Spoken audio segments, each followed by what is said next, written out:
তো যেন আচলতে কি হ'ব তোমালোকৰ আশা কৰোঁ তোমালোকক সকলো ভালে আছে আগলৈকে ভালে থাকিবা তো আজি আকৌ এটা লৈ আহিলোঁ SSCGD ওপৰত ভিডিঅ' যিটো ভিডিঅ'ত আমি কথা পাতিম SSCGD মেডিকেলৰ ওপৰত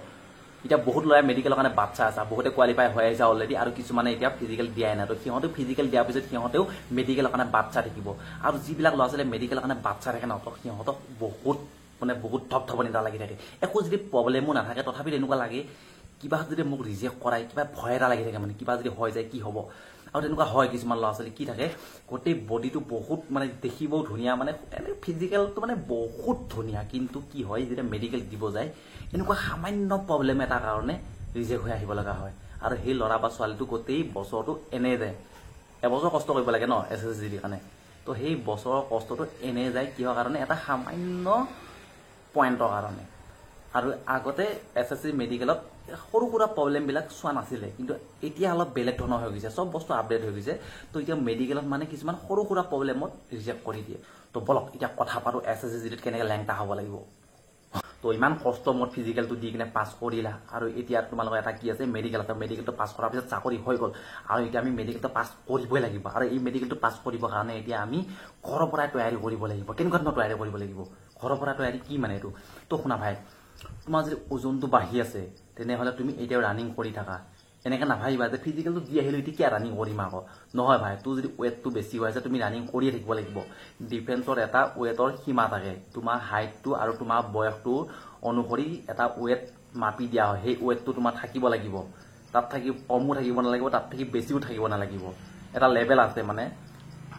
5 লেভেল থাকে ধৰিতো আৰু 60 বা 65ৰ ভিতৰত থাকিব লাগিব এই তেনেকুৱা ধৰণৰ এটা লেভেল আছে সেই লেভেলটো তোমাৰ থাকিব লাগিব তাৰ ওপৰত যদি তোমাৰ ৱেটটো বহুত বেছি হৈ আছে তেনেহ'লে তুমি এতিয়াও ৰানিং কৰিয়ে থাকিব লাগিব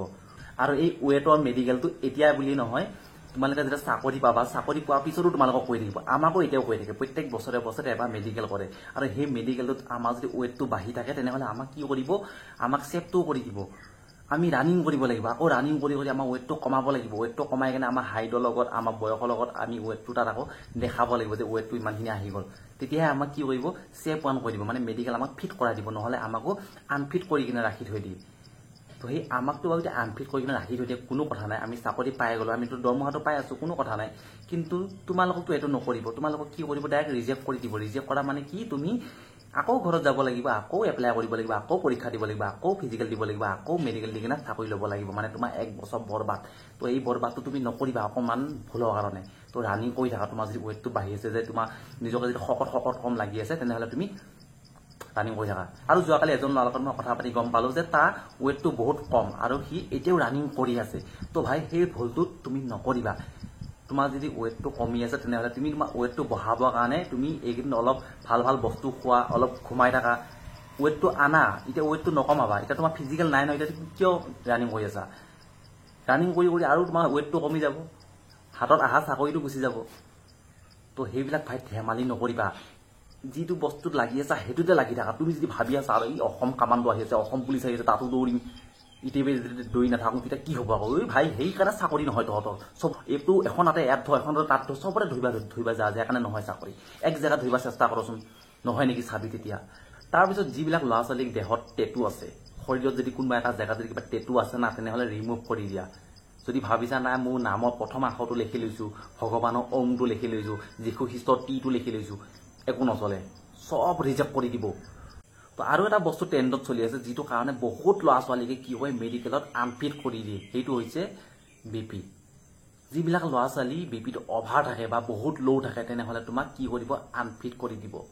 আগতে নিদিছিলে আগতে কি কৰে মোৰ টাইমতো তেনেকুৱা আছিলে মোকতো 15 মিনিট বাহিৰত ওলাই আহিব দিছিলে তাৰপিছত আকৌ যাই কিনে মই ঠিক কৰি লৈছোঁ কি কৰিলোঁ পিছৰ কথা আৰু তো তাতো কি কৰিব তোমালোকক আনফিট কৰাই দিব এতিয়া তেনেকুৱা নহয় আৰু যে তুমি আধা ঘণ্টা 1 ঘণ্টাৰ কাৰণে বাহিৰত যোৱা আহিবা আকৌ সেইবিলাক আৰু এতিয়া দিনত নাই আৰু এতিয়া কাৰণ কম্পিটিশ্যন যুগ না বহুত ল'ৰা ছোৱালী বাহিৰত বাগৰি আছে পৰি আছে বহি আছে তো সিহঁতক মাতিব তোমাৰ কাৰণে ইমান টাইম বৰবাদ নহয় তো এতিয়া তুমি কি কৰিব লাগিব তোমাৰ BPটোৰ কাৰণে তোমাৰ যদি বহুত হাই BP থাকে তুমি যিদিনাখন মেডিকেল দিব যাবা তো এইটো সাজেষ্ট মই বহুতবাৰ কৈছোঁ বহুতকেইটা ভিডিঅ'তে কৈছোঁ যে কি কৰিবা তুমি নেমু টেঙা আৰু তেতেলী লৈ যাবা তেতেলী পানী লৈ যাবা পাৰা বটল এটাতে মিলাই কেনে মেডিকেল দিব যোৱাৰ আগত বাথৰুমত সোমাই কিনে মুতিব যোৱা বাটে খুটকৈ মাৰি দিলা নেমু টেঙা দুটামান একদম ডকচি মাৰি দিলা বাছ কাম ক্লিয়াৰ এপটো এনেও জঁপিয়াব দিবই না মেডিকেল কৰাৰ আগতো BPটো জোখাৰ আগত জঁপিয়াই থাকিব দিয়ে যিবিলাকৰ অভাৰ বিপি থাকে আৰু অভাৰ হৈ যায় তাৰপিছত কি হয় ভয় এটা লাগি থাকে সেই ভয়টোৰ কাৰণে হাত চাত কঁপি থাকে বিপিটো আৰু হাই দেখে তো এইটো কাৰণে তুমি টেবলেট নাখালে হ'ব নেমু টেঙা আৰু তেতেলী খালে তোমাৰ বিপি নৰ্মেলত আহি যাব তাৰ উপৰিও যদি কিবা এক্সট্ৰা ব্যৱস্থা লাগে তো কথা পাতিবা ইনষ্টাগ্ৰামত তোমাক একদম ধুনীয়াকৈ নৰ্মেলি বুজাই দিম এটা মানে বহুত এটা সিক্ৰেট এটা বস্তু আছে সেইটো মই এনেকৈ নাম নলওঁ ইয়াতে মোক ভাল নালাগে কৈ কেনে তো তাত নাম ল'ম ঔষধ নহয় কিন্তু টেনশ্যন নল'বা একো ঔষধ চৌষধ নহয় একো টেবলেট নহয় তাৰপিছত যিবিলাকৰ ল' বিপি থাকে তো তোমালোকেও কি কৰিবা যিদিনাখন মেডিকেল দিব যাবা তো সেইদিনা ডাঙৰ বটল এটাতে নিমখ পানী নিবা টাইম পাই কুটুকুটুকৈ অলপ মাৰি থাকিবা আৰু ল' বিপিৰ কাৰণে কিবা টেবলেটো পায় তেনেকুৱা টেবলেট মই ছাজেষ্ট নকৰোঁ কিন্তু তোমাৰ যদি বহুত বিপিটো ল' হৈ থাকে তো সেইদিনাখন তুমি এটা টেবলেট ল'ব পাৰা মেডিকেল কৰাৰ আগত তাৰপিছত যিবিলাক ল'ৰা ছোৱালী চকুৰ অলপ প্ৰব্লেম আছে তোমালোকে এতিয়াৰ পৰা এখন কালাৰ ভিজনৰ বুক এখন কিনি ল'বা এনেকুৱা এই বুকখন তোমালোকে ঘৰতে প্ৰেক্টিচ কৰি থাকিবা আৰু এখন ডিষ্টেঞ্চৰ এখন ABCD লিখা থকা এনেকুৱা এখন ঘৰতে বনাই ল'বা আৰু তোমাৰ লগৰজনক তুমি সুধিব দিবা তুমি 20 ফুটমান দূৰত থাকিবা তুমি ক'ব কাৰণে ট্ৰাই কৰিবা এনেকুৱাকৈ নিজকে অলপ প্ৰেক্টিচ কৰাই থাকিবা যদি তোমাৰ চকুৰ প্ৰব্লেম আছে আৰু কাণে যদি নুশুনা তেনেহ'লে ভাই ডক্টৰক দেখুওৱা তাৰ বিষয়ে মই একো ক'ব নোৱাৰিম খালি কাণখন চাফা কৰি কিনে লৈ যাবা যিদিনাখন মেডিকেলত যাবা আৰু তোমাৰ নিজৰ ওপৰত যদি ফুল কনফিডেন্স আছে যে মই এনেকৈ প্ৰেক্টিচ কৰি মই পাছ কৰিব নোৱাৰিম মোৰ চকুকেইটা অলৰেডি বেয়া হৈ গৈছে মই কোনো কাৰণতে মানে SSC মেডিকেল পাছ কৰিব নোৱাৰোঁ তেনেহ'লে তুমি কি কৰিবা এতিয়াও তোমাৰ ওচৰত টাইম আছে ভাল হ'ব গুৱাহাটীলৈ যোৱা তাতে তোমাৰ লেজাৰ ট্ৰিটমেণ্ট হ'ব তোমাৰ চকু ভাল হৈ যাব 1 মাহত ক্লিয়াৰ হৈ যাব ধুনীয়া হৈ যাব একদম ধুনীয়াকৈ দেখা পোৱা হৈ যাবা মেডিকেলৰ ৰিজেক্ট নকৰে গমেই নাপায় তোমাৰ চকুত তোমাৰ যে লেজাৰ ট্ৰিটমেণ্ট হৈছে একো গম নাপায় পাছ কৰিবা কিয় কাৰণে ক'ব পাৰিছোঁ তেনেকৈ অলৰেডি মোৰ গাঁৱৰে তেনেকুৱা এজনী ছোৱালীয়ে এই ট্ৰিটমেণ্টটো কৰি কিনে বৰ্তমান এতিয়া পষ্টিং হৈ গ'ল ট্ৰেইনিঙো শেষ হৈ গ'ল বৰ্তমান SSC GD জৰিয়তে চাকৰি লৈ কেনে ধুনীয়াকৈ চলি আছে কোনো প্ৰব্লেম হোৱা নাই এতিয়ালৈকে আৰু এই ট্ৰিটমেণ্টটো কৰোঁতে তোমাৰ অলপ পইচা খৰচ হ'ব এটা ভিডিঅ'ত মই অলৰেডি কিমান খৰচ হ'ব কৈ থৈছোঁ সেই ভিডিঅ'টোৰ ডেছক্ৰিপশ্যনত লিংক আছে সেই ভিডিঅ'টো চাই ল'বা যদি তোমাৰ প্ৰব্লেম আছে চকুটো আৰু এইসকল ল'ৰা ছোৱালীয়ে ভাল কৰিবা যিসকলৰ অলপ মাৰ্কছটো বেছিকৈ আছে বোলে এবাৰ যদি মেডিকেলটো ভাল হয় চাকৰি হোৱাৰ চান্স আছে তো তুমিহে যাই কাৰণে ভাল কৰিবা এই বোলে যেনে তেনে আৰু ফিজিকেলত থাকি 2-1 নম্বৰ বেছি হৈ আছে তো তেনেহ'লে গৈ লাভ নাই ভাই যদি ফিজিকেলত থাকি 2-1 নম্বৰ যদি বাঢ়ি আছে তেনেহ'লে কাটঅফটো ইমানো কম নাযায় যে তোমাক একদম গুৰি বা টানি লৈ আহিব তো তুমি নগ'লেও হ'ব তোমাৰ যদি ভাল মাৰ্কছ এটা আছে তেনেহ'লে তুমি চকুটো ভাল কৰি লোৱা চাকৰি হৈ যাব এবাৰ তোমাৰ তাৰপিছত আমাৰ টাইমত কি হৈছিলে যেতিয়া আমাৰ টেষ্ট পৰীক্ষাটো কৰিবৰ কাৰণে এখন হস্পিটেলত লৈ যায় তো সেই হস্পিটেলত কি কৰে তাতে যিবিলাক ধৰ নাৰ্ছ চাৰ্ছ থাকে না তো সিহঁতে আমাক এটা এডভাইচ এটা দিয়ে যে কাৰোবাৰ কিবা প্ৰব্লেম আছে যদি আমাক কোৱা আমি কিবা এটা হেল্প কৰি দিম আমাকো কিবা এটা হেল্প কৰা কিন্তু এতিয়া চাগে সেই অপশ্যনটো নাই সেইটো কাৰণে তুমি এতিয়াৰ পৰাই তোমাৰ টেষ্ট ক্লিয়াৰ কৰি লৈ যাব লাগিব হিমোগ্লোবিনৰ ওপৰত বহুত ভিডিঅ' আছে ইউটিউবত চাই ল'বা কেনেকৈ আমাৰ হিমোগ্লোবিনটো আনিব পাৰোঁ ভাল কৰিব পাৰোঁ এনেকুৱা এটা ভালকৈ ভিডিঅ' চাই কেনে নিজকে অলপ তৈয়াৰী কৰি লোৱা ইমানকৈ শুকাই যোৱা মুৰ্গাটো নিচিনাকৈ নাযাবা আৰু মেডিকেল দিবৰ কাৰণে তোমাৰ দেহত যদি একোৱেই নাথাকে গম পাইছোঁ নহয় কি কথা কৈছোঁ মানে বাথৰুমত যোৱাটো কমাই দিবা এতিয়া মেডিকেল আহি আছে নহয় অলপ দেহটো যত্ন লোৱা তাৰপিছত বাহিৰৰ হস্পিটেলত সেই দুটা কামেই কৰিব তোমালোকৰ পেচাব পৰীক্ষাটো হিমোগ্লোবিনটো চাব আৰু তোমালোকৰ এক্সৰে কৰিব আৰু এক্সৰেত যদি কাৰোবাৰ বুকুখন যদি বেকা বেকি হৈ আছে সেইবিলাকতো মই একো কৰিব নোৱাৰোঁ সেইবিলাক তোমালোকে নিজে ঠিক কৰিব লাগিব বা তোমালোকে নোযোৱাই ভাল যদি বুকু কিবা হাড়ি চাড়ি ভাঙি আছে তো মেডিকেল দিব নোযোৱাই ভাল তো আৰু এটা পইণ্ট ৰৈ গ'ল ক'বৰ কাৰণে তোমাক যিদিনাখন বাহিৰৰ হস্পিটেলত লৈ যাব টেষ্ট পৰীক্ষা কৰিবৰ কাৰণে পেচাব পৰীক্ষা কৰিবৰ কাৰণে সেইদিনাখন তুমি কি কৰিবা তোমাৰ যদি পেচাবটো যদি বহুত হালধীয়া হৈ যায় একদম টেকটিকা ৰঙা নিচিনা হৈ যায় কাৰণ আমি বহুত ল'ৰা ছোৱালী এনেকুৱা না আমি পাহৰিয়ে যাওঁ পানী খাবৰ কাৰণে পানী নাখালে কি হৈ যায় আমাৰ টেষ্ট মানে পেচাবটো বহুত ৰঙা হৈ যায় হালধীয়া হৈ যায় গতিকে তেনেকুৱা পেচাব তুমি নিদিবা ইমানখিনি আগবাঢ়ি যোৱাৰ পিছত সাধাৰণ পেচাবখিনিয়ে যদি তোমাক কিবা ৰিজেক্ট কৰি দিয়ে কি হ'ব কোৱা তো সেইটো কাৰণে তুমি কি কৰিবা কি দিম আকৌ তেনেহ'লে তো পানী দি দিবা এইবিলাক সৰু সুৰা বুদ্ধি তোমাক কোনো নিদিয়ে মই দিছোঁ শুনা পানী দি দিবা কোনো কথা নাই অকণমান পেচাব অকণমান দুটুকমান পেচাব দি কিনে বাকী তাতে বাথৰুমতে পানী পায় না পানী ভৰাই দিবা পাছ কৰিবা আৰামত পাছ কৰিবা তাৰপিছত আৰু এটা প্ৰব্লেম হ'ল ফিম'চিছ আগৰ এটা ভিডিঅ'টো মই কৈছিলোঁ যে আমাৰ লিংগটো ল'ৰাসকলৰ কথা কৈছোঁ আৰু লিংগটো যে আমি চেল কৰাব পাৰিব লাগে ছালটো পিছলৈকে আনিব পৰা হ'ব লাগে যদি আনিব নোৱাৰা তেনেহ'লে তোমাক তাতো ৰিজেক্ট কৰাই দিব যোৱা বছৰ অলৰেডি তেনেকৈ ৰিজেক্ট কৰাই দিছে যদি তোমাৰ এতিয়াও তেনেকুৱা হৈ আছে বোলে টানি ধৰে বিষাই নাহে তেনেহ'লে তেল লগাই কিনে অলপ চেষ্টা কৰি থাকিবা আহি যাব সেইটোও ভাই ক্লিয়াৰ কৰি লৈ যাবা নহ'লে ভাই ফেল কৰাই দিব তো ফিম'চিছৰ কাৰণে যাক ৰিজেক্ট কৰি দিছে সিহঁতেহে গম পায় কোনোবা যদি সোধে কিহত ৰিজেক্ট কৰি দিলেই তোক মেডিকেলত বোলে ক'ব ফিম'চিছ সেইটোতো বুজিয়ে নাপায় কি বা ফিম'চিছ তাক যদি বুজাই দিবা যা সিটো কেনেকুৱা হাঁহিব বোলে নাহে তাৰপিছত যদি তোমালোকৰ নখ চকু আছে তেনেহ'লে ইমান ভয় খাব নালাগে। নখ চকুৱাত তোমালোকক ৰিজেক্ট নকৰাই, আগতে ৰিজেক্ট কৰাইছিলে কিন্তু এতিয়া ৰিজেক্ট নকৰাই। যদি নখটো তুমি কিন্তু একদম লেতেৰা ডাষ্টবিনটো নিচিনা কৰি লৈ গ'লে নহ'ব। নখটো ধুনীয়াকৈ বিলেতে চাচি যদি উখোৱা মুখোৱা হৈ আছে বিলেতে চাচি একদম সমান কৰি লৈ যাবা, চেফা কৰি লৈ যাবা। যেতিয়া দেখিলে এনেকুৱা লাগে যে এইটো কোনো ইনফেকশ্যন নহয়, এইটো কোনো বেমাৰ নহয়, এইটো ৰানিং কৰাৰ কাৰণে বা নখটো এৰি গৈছে, কিবা এটা দুখ পোৱাৰ কাৰণে এৰি গৈছে, তেনেকুৱা ধৰণৰ যদি দেখা পায়। যদি তুমি ডাষ্টবিনটোৰ নিচিনা লেতেৰা কৰি লৈ যোৱা আৰু ময়ো ৰিজেক্ট কৰি দিম এইটো কিবা এটা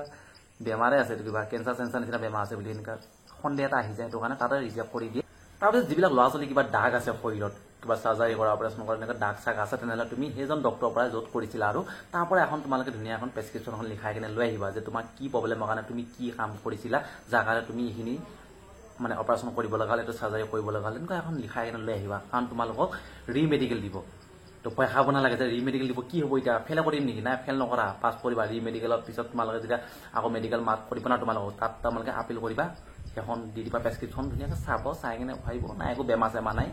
সুস্থ কৰি ধুনীয়া পাছ কৰাই দিব। তো যোৱা বছৰ আৰু এটা প্ৰব্লেম দেখা পাইছিলোঁ। আমাৰ কি হয়, এইটো বয়সত ভাল পোৱাৰ কাৰণে আমি হাতবিলাক কাটি লওঁ না বিলেতে দি, জোচ আৰু লাভাৰী আনা আমি একদম লাভাৰ হয় গতিকে একদম জোচতে মানে হাত কাটি ষ্টেটাছ লগাব লাগিব না, দেখাব লাগিব না ভাল পোৱা যদি, তেতিয়াহে তাই আকৌ পতি যাব মোৰ ওপৰত। তো সেইকেইটাক ভাই যোৱা বছৰ ফেল কৰাই দিছে, আনফিট কৰাই দিছে, ডাইৰেক্ট আনফিট। মানে কি বুলি বুজায়, সেইকেইটাক মেণ্টেলি বেয়া বুলি বুজায়, মানে পাগলৰ শাৰীত পৰে আৰু যিবিলাকে হাত চাত কাটি লয়, তো সেইবিলাক ডিফেন্সৰ পাগলৰ শাৰীত পৰে। তো সিহঁতক আনফিট কৰাই দিছিলে। তো তোমাৰো যদি তেনেকুৱা দাগ আছে, যোৱা বছৰ যদি আনফিট কৰাইছিলে, তোমাৰ কাৰণে এটা সৰু উপায় এটা দিওঁ আৰু ছোৱালী মানে কেনেকুৱা মেকআপ কৰে দেখিছা দেখোন, কিমান মেকআপত কিমান কালাৰ আছে, কোনটো শৰীৰৰ কোনটো অংগৰ কালাৰ নাই, চব কালাৰ আছে না। তো তেনেকুৱা কিবা এটা মেকআপৰ বস্তু কিনি কিনে সেইখিনিৰ ওপৰত মাৰি লৈ যাবা ধুনীয়াকৈ, ছালটো মানে চিকচিলীয়া কৰি লৈ যাবা। কাৰণ তোমালোকে যেতিয়া মেডিকেল কৰিবা, হাতত এনেকৈ সমান কৰিব দিয়ে না, এনেকৈ সমান কৰোঁতে দেখা পায় কি হৈ আছে, বেয়া সুধিব কি এইটো, আচ্ছা ই সলমান খান মানে, ইয়াক আঁতৰ কৰি দি, তেতিয়া আঁতৰ কৰি দিব। সেইটো কাৰণে তোমালোকে তাত এনেকৈ ক্ৰীম চিম এনেকৈ সানি লৈ যাবা। কাৰণ এনেকৈ নখে আচুৰি মেডিকেল নকৰে, যি দেখা পালা চকু আগতে সেয়াই আৰু। তাৰপিছত পাইলছৰ প্ৰব্লেমতো তোমালোকক ৰিমেডিকেল দিব। ৰিমেডিকেলটো বোলে 1 মাহ 1.5 মাহৰ মূৰত দিলে, এনেকৈ দিলেতো ভালেই কথা, বহুতখিনি টাইম পোৱা যায়। কিন্তু কি হয় আৰু এসপ্তাহৰ মূৰতে দিয়ে ৰিমেডিকেল, সেই এসপ্তাহত কি নিজকে চিকিৎসা কৰিবি? তো এতিয়া টাইম আছে, তোমালোকৰ যদি পাইলছ আছে তেনেহ'লে পাইলছৰ প্ৰব্লেম ঠিক কৰি লোৱা। কাৰণ তোমালোকক তাতে যেতিয়া লেংটা কৰি কিনে হালি কিনে টচ মাৰি পতিত চাব পাইলছৰ প্ৰব্লেম আছে না নাই। তাত তোমালোকে পতি চেপি কিনেও লুকুৱাই ৰাখিবলৈ নোৱাৰিবা, কাহ মাৰিব দিব। যদি তুমি চেপি ধৰা কাহ মাৰিব দিবা, কাহ মাৰিলেতো মালটো ওলাই আহিব না। সেইটো কাৰণে ভাই এতিয়াও টাইম আছে, যদি পাইলছৰ প্ৰব্লেম আছে ভাল কৰি লোৱা। ভাল হয়তো, বেছিকৈ ভাল হ'ব নালাগে, মেডিকেলৰ কেইদিন ভাল হৈ থাকিলেই হ'ল। একবাৰ চাকৰি হৈ যোৱাৰ পিছত আৰু টেনশ্যন নাই আৰু, তোমাৰ পাইলছৰ প্ৰব্লেম যিয়ে হৈ নাথাকক আৰু, এইবিলাক তোমাক কোনো চাই নাথাকে। যেতিয়া তুমি আকৌ চাকৰি পোৱাৰ পিছত আকৌ যেতিয়া জইনিং কৰিব যাবা, তাত যিটো মেডিকেল হয়, সেই মেডিকেলটো তোমাক তেতিয়া লেংটা কৰি নাচায়, ওপৰে চাব। তাৰপিছত আমাৰ যিটো বছৰে এটা মেডিকেল হয় আমাৰ ইয়াত, সেই মেডিকেলটো তোমাক সেই কটি চটি চাই নাথাকে। তেতিয়া তোমাৰ পাইলছৰ প্ৰব্লেম তেতিয়া তুমি নিজে ঠিক কৰিব লাগিব, তোমাৰ নিজৰ দায়িত্ব তেতিয়া সেইটো। বাকী আৰু তোমালোকে গোটেইখিনি জানাই, দাঁতৰ প্ৰব্লেম, দাঁতত যদি কিবা বহুত পানাই খোৱা আছে এইবিলাক ভাল কৰি লৈ যাবা। যদি কাৰোবাৰ মাজতে গেপছ আছে বহুত, বোলে 2-3টা দাঁত একেলগে নাই, তেনেহ'লে প্ৰব্লেম হ'ব, সেইকেইটা তুমি ফিল আপ কৰি ল'ব লাগিব। আৰু হাত যদি কাৰোবাৰ বেকা থাকে, হাতখন জানে এনেকৈ চিধা কৰিব দিব। তোমালোকে হাত কিছুমানে হোৱাটছআপত মই সোধো না, বোলে মোক সোধে না যে দাদা মোৰ হাতখন এবাৰ চাই দিবা নেকি, মই কওঁ ফটো দিয়া, 2খন হাত এনেকৈ লগাই দিয়ে, 2খন হাত লগাই নিদিয়ে তুমি, এনেকৈ দেখাবা, কোনোবাই এনেকৈ দেখাব, এনেকৈ কিবা কচম খাব আহিছে নেকি, এনেকৈ দেখা নাই, এনেকৈ চিধাকৈ দেখা নাই, এনেকৈ দেখাবা, এনেকৈ দেখালে মই চাই দিব পাৰোঁ। তো হাতখন এনেকৈ চিধা হ'ব লাগিব। আৰু নকনিটো জানাই, নকনি থাকিলে প্ৰব্লেম হ'ব। নকনিটো কাৰণ তোমালোকক কিছুমান খুৱাই চালেকে মানে লুকুৱাব নোৱাৰি, থিয়াই চালিকে বাৰু কটিটো চেপি কিনে লুকাব পাৰি। থিয়াই চালে তোমালোকে সেইটোৱে কৰিবা, যাবা কাৰোবাৰ যদি প্ৰব্লেম থাকে কটিটো অলপ চেপি ধৰিবা, তেতিয়াহ'লে নালাগে। তো আৰু মই কৈ নাথাকোঁ, তোমালোকৰ যদি কিবা প্ৰব্লেম আছে কমেণ্টত জনাবা, তাতে মই ৰিপ্লাই কৰি দি দিম। আৰু এই ভিডিঅ'টো তোমালোকে এই সকলো ল'ৰা ছোৱালীক শ্বেয়াৰ কৰি দিবা, যিসকল ল'ৰা ছোৱালী এতিয়া ফিজিকেল দি আহিল, যোনে মেডিকেলৰ কাৰণে বাট চাই আছে, যোনে ডিফেন্সৰ চাকৰি ভাল পায়, যোনে ডিফেন্সৰ চাকৰি কৰিবলৈ বিচাৰে।